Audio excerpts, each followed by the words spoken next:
Hello, everyone. I'm Bill Allen, the producer of Loren Live VMG. We're glad you're joining us today. Loren's coming to you live on several streaming platforms like Facebook, YouTube, and Twitter, followed by a live question and answer session afterwards.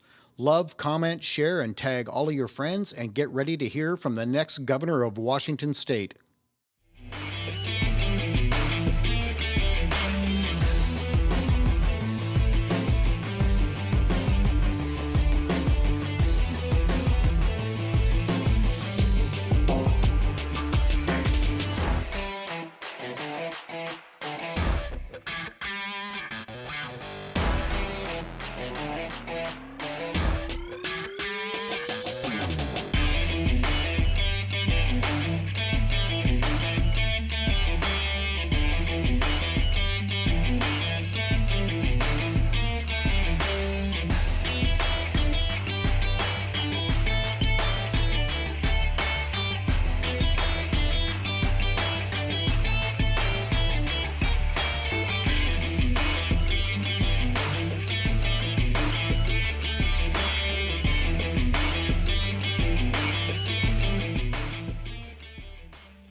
Your next governor, Mr. Loren Culp. Loren, how are you this evening?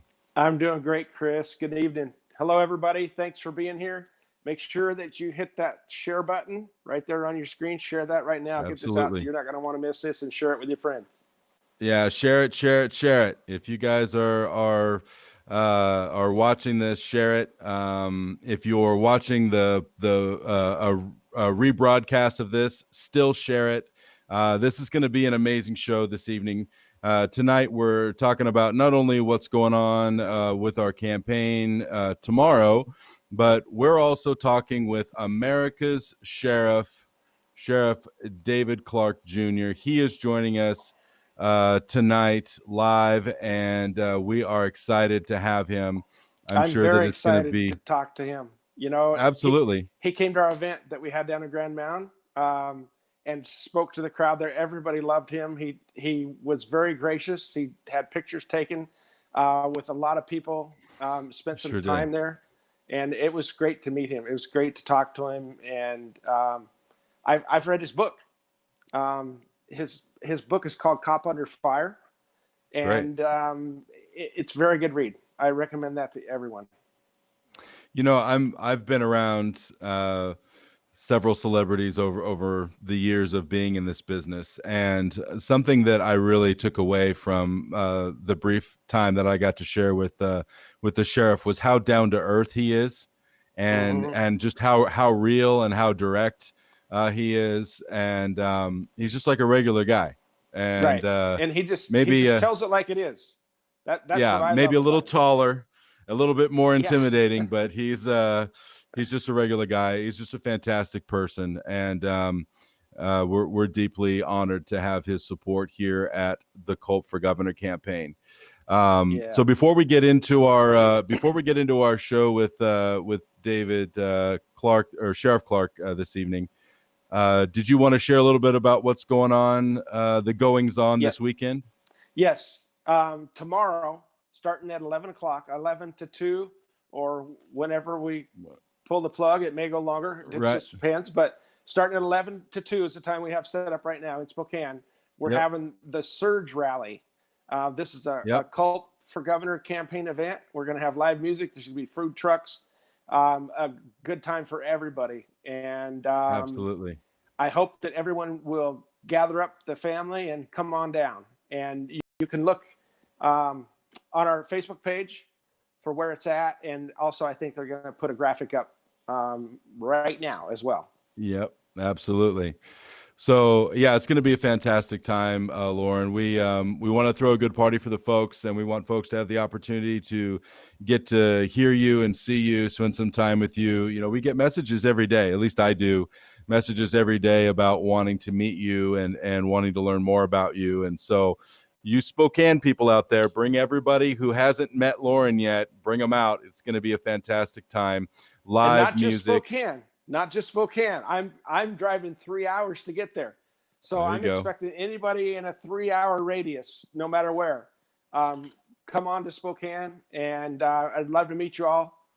Shake your hands. Let's take some pictures, and let's get this surge going. This is one of many that are coming. Absolutely. We listen, if you have opposable thumbs and are worried about the tyranny of the left, then you need to come on down to this rally. It's going to be fantastic. And the opposable thumbs are options. So basically, just come on down to the rally. We'll take you how you come. So it's going to be live music. We got a little bit of country, a little bit of rock, a little bit of it's going to be family-friendly event. There's going to be restaurants, classic rock. Yeah, there's going to be restaurants there so you can get food.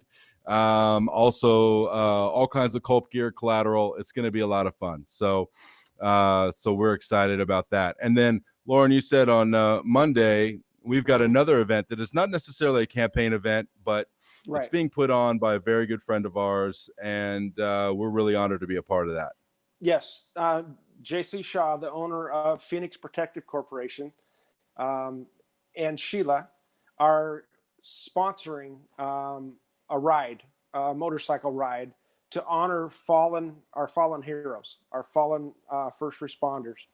And Monday, I'm going to hop on a Harley and ride with them from Spokane Valley to Kittitas, where we're going to honor fallen hero, Deputy Ryan Thompson. He was killed in the line of duty last year, killed by an illegal alien, and we're going to go there and honor him. It's not a campaign event. I was invited to ride along with JC and honor our fallen heroes, and they're going to continue on. I unfortunately have to come back, but I'm going to ride with them to Kittitas, and we're going to do the function in Kittitas, and then they're going to continue riding on. I think they're going to Blaine, and then they're going to go into several states. It's going to be like a 2-month-long ride where they're raising money for families of our fallen police officers, fallen deputies, to help their families out and to honor them. They're going to be stopping at police departments, sheriff's offices around the country and raising money for the families. And at the end of this, I believe it's at the end of this, they're going to give away a fully kitted out Harley Davidson, going to be given away. So wow. It's a great cause. And I am so honored that they asked me to be involved in it. You know, we have that event pinned up to the top of our Facebook page, and we're also going to put a link up on how you can get involved and you can contribute to the cause. And in fact, I'm going to do something tonight, Loren, that you're not aware of. I'm going to put up the first $1,000. So I challenge you guys out there to raise as much money as you can for JC and for those folks that are out there to back the families and our warriors in blue. It's an important thing, and it's just such a shame that this deputy was killed just needlessly by someone, you know, Loren, that just shouldn't have even been here. I know, and it really ticks me off because it was only like a month or two after Deputy Thompson was killed that Jay Inslee signed the sanctuary state law into law. Just a slap in the face to the families of so many people who have lost their lives, and totally unnecessary. So, well, in January, we're going to have a governor that is going to put Washington citizens first. It's going to put the needs of Washington voters first. And exactly. Yeah, that's absolutely. What it's all about. That's what our governor, that's what our government, that's what all the elected public servants are supposed to do, is take care of the citizens. You know, not be a nanny, but concentrate on citizens, tax-paying, hard-working citizens. And definitely that's my focus. I'm gonna push as hard as I can to return this state back to freedom and liberty like it was when I was growing up. I want my grandkids to grow up in Washington State like I did, you know, without a big bloated government. So, yeah. But if you're able to come out, follow the link for the ride. We'll be in Kittitas sometime midday. I'll be riding in on a Harley Davidson, and it's been too long since I've been on a bike. But what an honor. And JC and the crew are going to be at our event on Saturday as well. Yes. And I think they're going to be bringing a Harley down there, from my understanding. So you guys, all you Harley riders, get them out. Get them out. The weather's good. Bring those bikes out. Bring those bikes out. Let's go out to Spokane and have a good time. So, Loren, we don't want to keep Sheriff Clarke waiting much longer. So we're gonna fade out here for just a second as we connect Sheriff Clarke, and then fade back in, and then we'll get started. So right. See you soon. See you soon. All right. So most of you probably recognize Sheriff David Clarke. He's a frequent guest on Fox News. Sheriff Clarke, thanks for joining me today. My pleasure. I'm on Newsmax more than Fox. Fox kind of shadow banned me. They find me to be too conservative now. Oh, did they really? Yeah, I've noticed they've gotten some pretty liberal type of people on that network nowadays. There's a big change going on over there. And even the president has expressed his displeasure at their formatting. But, you know, that belongs to Fox News, and that's okay. But, you know, there are other platforms that I think conservatives and other freedom-loving Americans need to utilize. For instance, I'm on Parler, Parler, which is a conservative platform that's similar to Twitter. Twitter has shadow banned me a number of times, locked me out for, you know, they find these picayunish reasons that it violates their rules. I don't violate their rules. They just don't like my conservative content. So I started up over the same handle at Sheriff Clarke with an E on Parler. And it's growing. It's not where Twitter's at right now, but it's a newer platform. One of the things that they really honor over there is the freedom to express yourself. And people know where the line is. And you know, those that just because you don't like the content, they don't lock them out. Agreed. Yeah, I've noticed some other more conservative, you know, less bias and less controlling formats are coming up, like We Speak and the one that you mentioned too. They're getting a lot more popular because, you know, people don't like to be censored. And it seems like they mostly censor the right thinking people instead of the left. It's a time-honored tradition in this country, freedom of expression. And it's something that the founding fathers obviously, it meant a lot to them because of some of the stuff that they were experiencing under King George, where, you know, they couldn't say certain things, couldn't write certain things, couldn't post certain things, critical of the crown. And so they wanted that preserved here in this country, but now it's starting to be eroded away by the left, who wants to control the narrative, and they know they control the narrative by controlling speech. Right. I did a Facebook Live just a couple days ago, just off the cuff. We got a notice from our state's Department of Labor and Industries that our governor, our current Democrat governor, gave them the power to go inspect businesses, contact them on the phone and go inspect them. And if they are open or doing business contrary to his executive orders, that they can be fined up to $10,000 just for running their own business. And I brought up the quote in the Declaration of Independence that where our founding fathers were talking about King George and said that he has sent hither swarms of officers to harass our people and eat out their substance. And that's exactly the tyranny of the left that's going on right now in Washington State. And I'm sure that, you know, we're seeing that all across the country, and mostly Democratic controlled states. But people need to stand up to this type of thing. Well, you know, it's a slippery slope. It really is. When you see the type of police state that we're turning into, and it goes beyond right now just, you know, censoring speech, but now they're talking about inspections. You know, it's a Big Brother situation. It's almost like George Orwell's 1984 come to real life. Absolutely. You wrote a book not too long ago, and I bought it on Audible and listened to it. It's called Cop Under Fire. And can you tell people what that subject matter is about? Sure. The reason for the book, and when you write a book, you have to have something to say that people actually want to take the time to read or to hear in the an instance of the audio book. But what it does is it details. I touch on a lot of hot button issues that many people.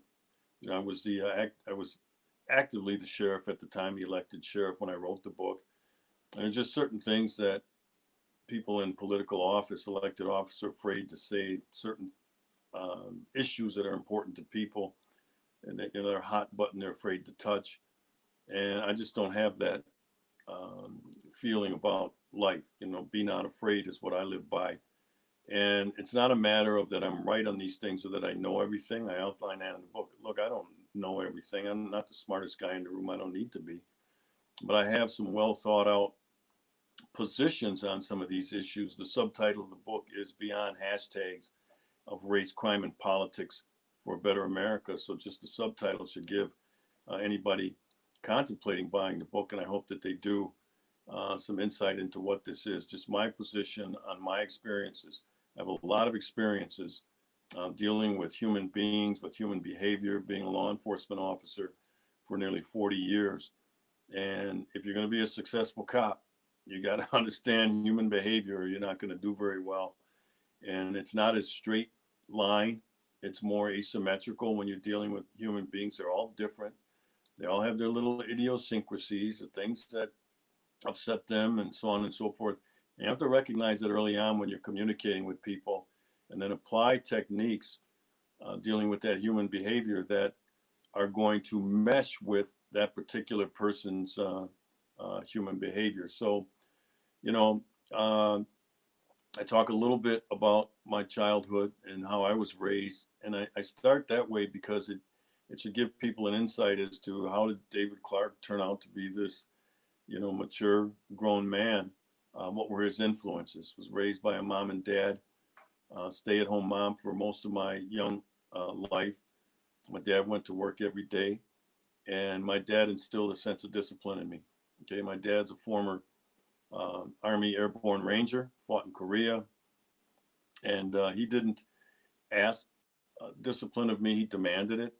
Taught me respect for authority. My father was my first authority figure, but when I left the house, for example, that authority extended to the teachers, the neighbor lady, the neighbor man, so on and so forth. All the adults that I might interact with that day got that same authority extended down from my father. So it starts there, and then it goes on into my police career. And it isn't just a police story. I don't talk about cops and robbers. I just talk about situations, throughout law enforcement, how we lost this respect for authority, how complex policing has become today. It's changed significantly. For the most part, it's changed for the better, all right? Because the citizenry, the people we serve, that's where we arrive our authority from. The consent of the governed demanded that we change, and we did. So it goes all the way up through there, and then even to touches in the last chapter. Trump had just got elected. I worked hard on the Trump campaign to help him get elected. So I wasn't able to get too much into the Trump administration because he had just been sworn in by the time this book was out. And it is a very good book. I encourage everybody to get it in one format or the other. I got it on audio so I could listen to it when I'm traveling, because I'm in the car on the highway quite a bit here lately, running for governor. But it's very good, very insightful. We have a lot in common. Even though we haven't known each other, we were raised pretty much the same. My dad was in the military. He was in law enforcement, definitely disciplinarian. And it affects the rest of your life when you learn discipline at a young age and abide by it, into school. I run into it a lot as a small town police chief, of going to the school with grade school kids that are just out of control. They don't respect the teachers. They don't respect the principal. But you can definitely tell homes where children are raised with discipline, and I think it's very important. Well, what you're talking about, Loren, is, you say we have a lot of things in common in our upbringing. We're talking about middle-class values, all right? Mm-hmm. We're talking about Christian-based values. We're talking about, Western culture where parents were responsible for raising their kids. Now we've turned that over to the government, and I get into some of this in the book, some of the mistakes that were made. We took things that were working here in America, and we allowed the liberal left to tinker with those and change it. There was no reason to do it. And we're seeing now the results of several decades of ineffective parenting, bad parenting, no parenting. Yeah, I can remember in the 70s when I, growing up, I was born in the 60s, but went through my teenage years in the 70s. I remember my parents talking about a book by Dr. Spock that was big at the time, and I think has kind of permeated our culture, where discipline is not a big thing. It's not the thing that we should be doing to the kids. And I think it's totally wrong. That if kids don't learn discipline to, self-control at a young age, then they're going to turn into teenagers and adults that don't understand self-control or discipline in any form. And that's why we have so many people that end up in jail or on drugs. It's really a tragedy in our country. There's no doubt about that. One of the things that I detail in the book as well, when parents don't do what is their responsibility to raise their kids, then, and I've had to say this to many a person under arrest, you're going to live a life. When you're under arrest, you live a life determined by others. And that's the police, that's the jail officer, so on and so forth. In other words, they'll tell you what time to get up. They're going to tell you what you're going to eat today, what's on the menu, so on and so forth, what time the lights are on at night, because you're going to be, like I said, living a life determined by others. And so if you cherish self-determination, society has a set of rules. These are agreed upon by society, and they're called laws. They're called public order. And when you step outside of that, the public society has to do something about it. Otherwise, you have utter chaos. Yeah, they're going to get disciplined one way or the other, whether it's through self-discipline or the system, right? One way or the other. So I've noticed here in Washington State, I'm a citizen candidate, never ran for public office before, but just was asked by citizens, multiple citizens over the time that I was out speaking about my book and our rights. And I'm seeing a lot of other people who are first-time candidates that are just finally fed up, and they're standing up and running for office. Are you seeing that pretty much nationwide wherever you go to speak? And yeah, let's sort that out a little bit. First of all, society yearns for leadership. That's what they're talking about. There's a tendency to want to be led by effective leadership and not bad leadership. And, this is the way our system is set up. This is a representative democracy. We elect people to represent us in a particular office. The frustration, well, one of the things that I advise people when they're going to run, you and I had this conversation, you have to know why. You can't just be frustrated. To me, frustration is a useless emotion. It is an emotion. It's a human emotion, but it's useless. You have to somehow turn that frustration into a more positive emotion. But one of the things that I recommend to people, understanding human behavior, again, going back to that, is you have to present a vision for people. And that's why I say frustration is not enough. You have to present a vision.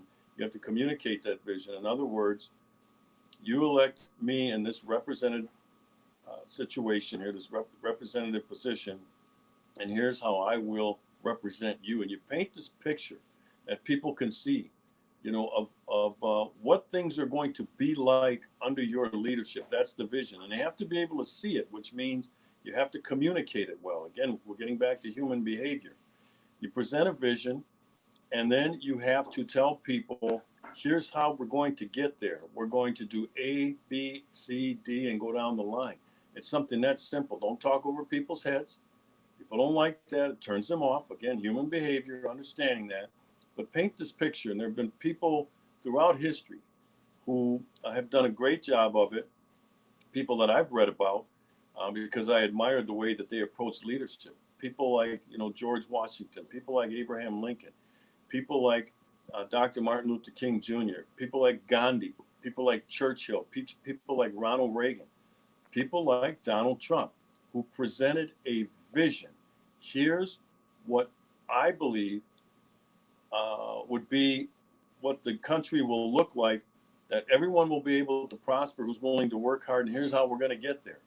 When you paint that picture and you do it effectively, people can see it, and when they see it, they gravitate to it. It energizes and motivates them, and that's how you get people to vote for you. You can't just go and decide one day I'm going to run for office because I'm fed up, and I hear that a lot. I'm fed up. Well, that's not a vision, okay? You're right. Explain to people, something they can see and how we're going to get there, and play, and also design a role for them to play in it, because you are representing them. Absolutely. That's, I think, a big thing that most people that get into office lose focus on is, they're not there in office for them. They are there in office to represent the people. And that's the biggest thing, as far as I'm concerned. It says in the Declaration of Independence that government was instituted to protect citizens' rights. And here in Washington State, our founders of our state felt that that was the most important role of our government, because they put that in Article 1, Section 1 of the Washington State Constitution, that government is there to protect citizens' rights and the power is inherent in the people. But sadly, a lot of politicians lose sight of that and then think that they are the reason that they are in office, and they focus on selfish reasons and selfish things to do. That it just turns to corruption.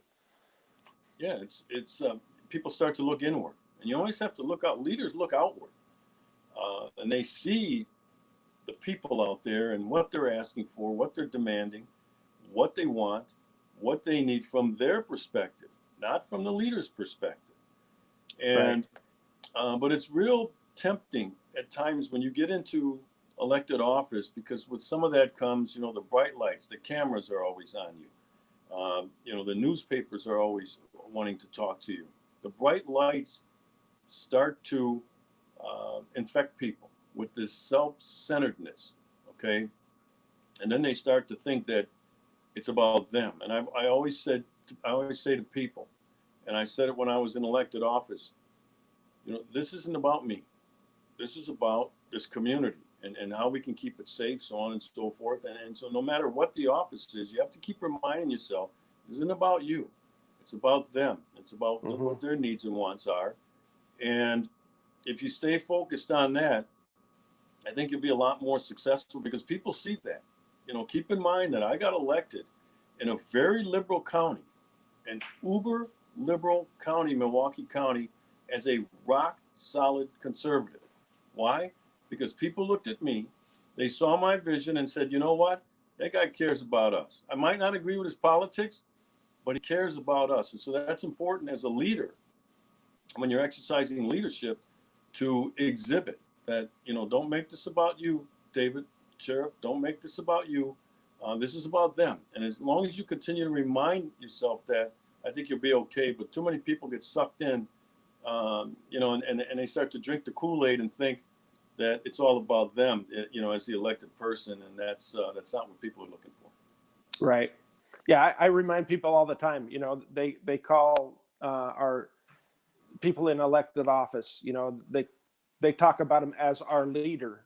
Well, I focus on, they are an elected public servant, to refocus that back on their office as a servant of the people, not necessarily elected official or elected leader. Yeah, they're in office to lead that office, but they are in there to serve the people, we the people.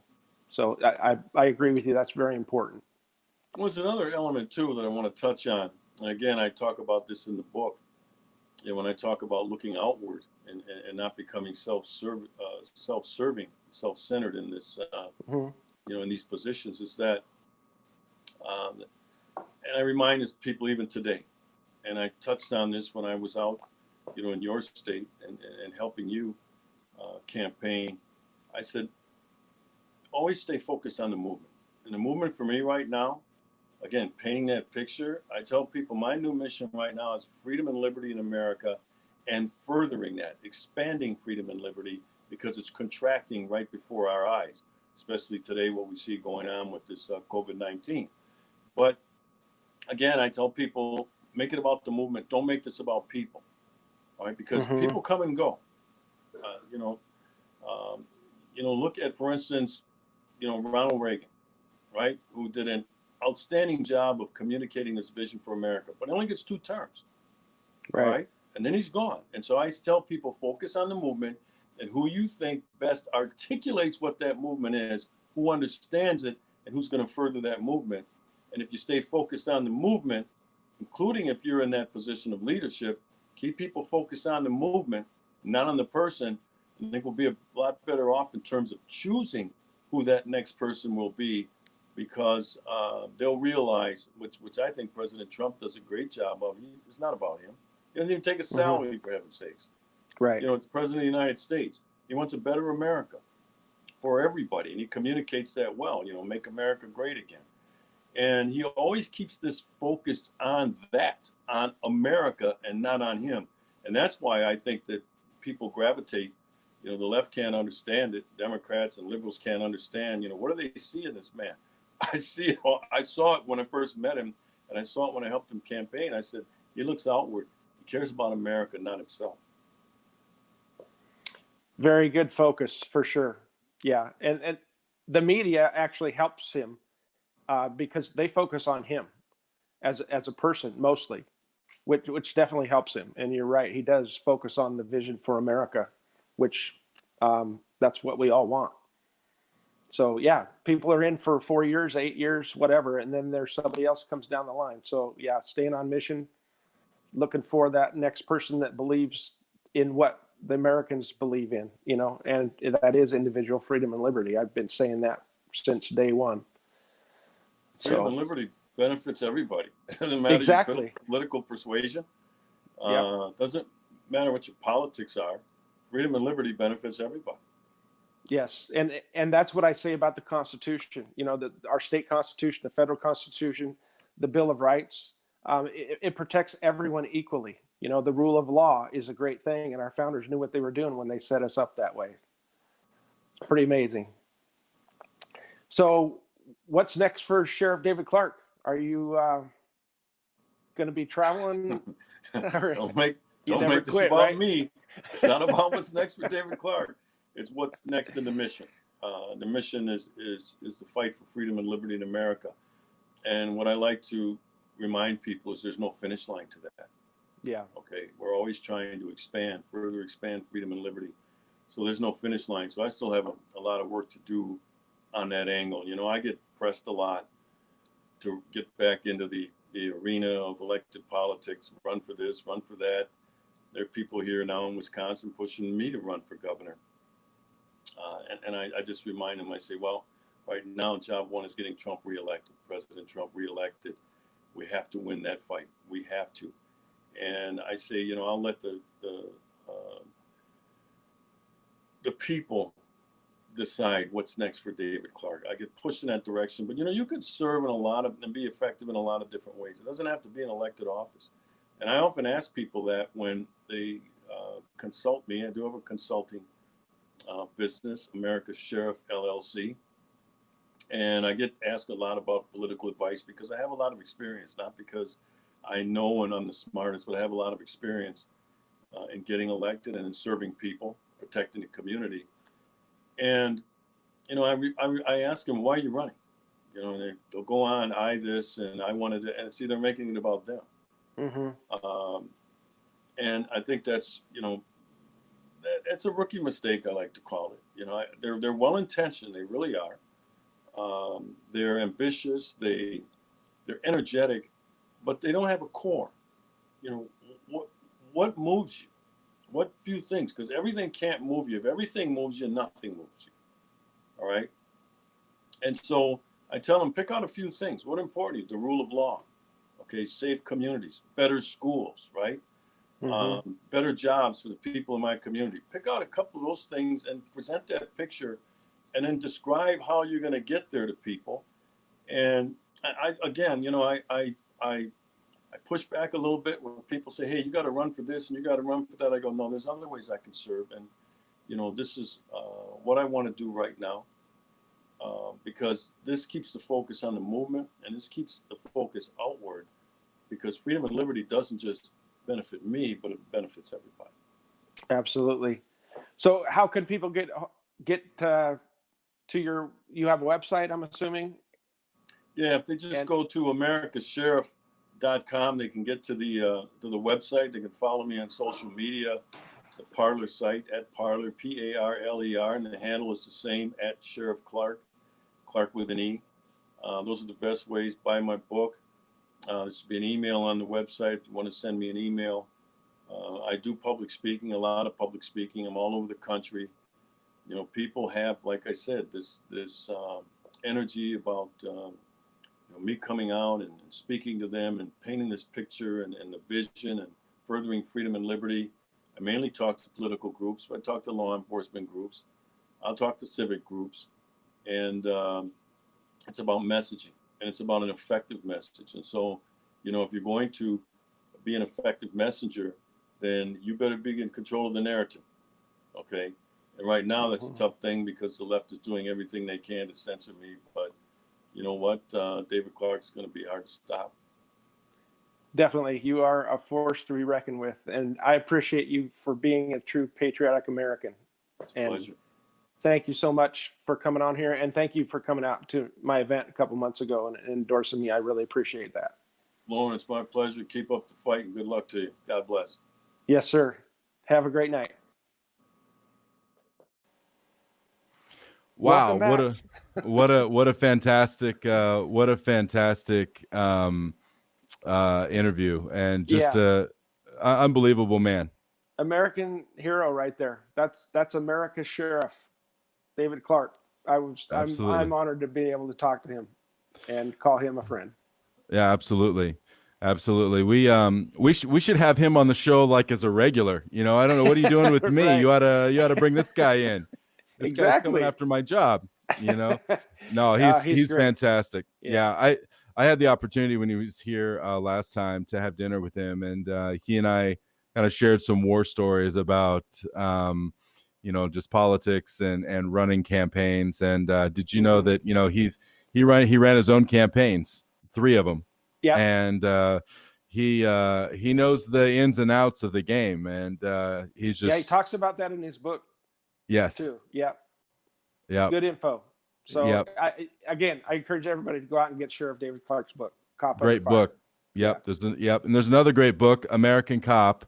You can get that as well. It's a fantastic book. I know Loren didn't ask me to pitch it. I just totally threw him under the bus right there. But no, American Cop, fantastic book. Amazon #1 bestseller, 3 different categories, and it's really changed a lot of lives, Loren. It has, and that book, that book is why we are here today. Yeah, it is. That book led to me traveling around the state, speaking to groups all over the place, and which led to people asking me to please run for governor. So, that was the genesis of this, standing up for the citizens' rights and then writing the book. I never would have thought, a little over a year ago, where I would be right now, running for governor and being the front running candidate. That's amazing. That just shows the power of the citizens, and how hungry the citizens are for change. Mm-hmm. And just truth. Yeah. Yes, absolutely. Well, so, they are hungry enough, Loren, that they have broken yet another fundraising record for our campaign. Yet again, every single month we're breaking last month's record. It's unbelievable. I mean, we outpaced every campaign last month by about 2 to 1 plus, depending on the campaign. And this month we blew that record completely out of the water. I can't wait till the final numbers are in. Yeah, those numbers are going to blow everybody away. Yeah. So we have 2 more days. So continue to give. We can increase that number even more than what it already is. And we've got until the 31st at midnight. So be sure to continue to support us, and we will continue to get Loren out in the state doing what he does. And think about it. I mean, June, July, and then August 4th. We have 2 months. We are right up against it. Yep, at the end. The more funds we can raise, the more people donate, the more we can run TV commercials and radio commercials and really start getting the word out to the masses, the people that aren't necessarily paying attention. So That's exactly it's right. unbelievable. You guys are doing awesome. Just Yep. keep sharing the page, keep sharing the Facebooks, keep sharing the website. It's happening. Yes, it is. We are absolutely kicking butt. Yep, absolutely. So with that, we've got a short show tonight because we all have to get on the road so we can get out of town and get the party started tomorrow.